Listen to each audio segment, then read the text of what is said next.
Le Conseil des ministres a adopté l'avant-projet de loi qui prévoit l'interdiction totale des emballages et sachets en plastique avec néanmoins des dérogations.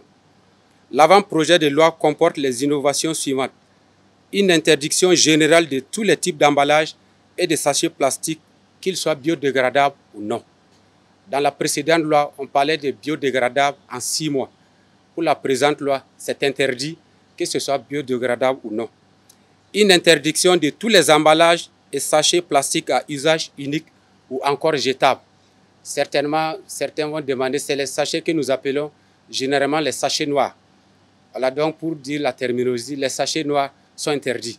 Parce qu'après l'utilisation, on les jette directement, ils sont considérés comme jetables. Une hausse du quantum des peines par rapport à celles prévues par la loi en vigueur. Donc il y a des peines qui étaient prévues. Avec la nouvelle loi, on va élever le niveau pour dissuader. Il est aussi interdit le brûlage des emballages et sachets en plastique. Parce que quand vous brûlez ce type de produits, cela va générer ce que nous appelons les POPs, les polluants organiques persistants, qui vont contribuer à détériorer la santé des populations. Les dérogations prévues par l'avant-projet de loi sont pour les produits industriels directement conditionnés dans du plastique. Il s'agit de l'eau préemballée par exemple, il s'agit du lait qui sont dans des emballages en plastique. Donc ces types d'emballages sont autorisés pour conditionner les produits. Néanmoins, des dispositions sont prises pour que ces emballages qui sont autorisés, il y ait un traçage dans la gestion de ces déchets-là.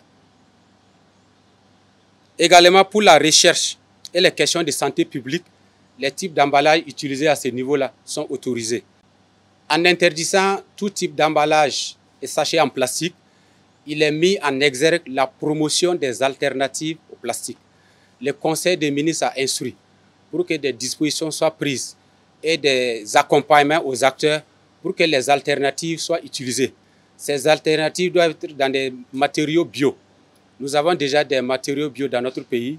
Il y a les faceaux d'Anfani, il y a le coco d'Onda, il y a les feuilles de rognier dans la région des Cascades et bien d'autres. On va mettre un système en place pour que, en interdisant ce qui est plastique, le non plastique soit promu et disponible pour tous les usages. Un délai de 6 mois sera accordé à tous les acteurs pour se conformer à la présente loi dès que l'Assemblée législative de transition va la voter.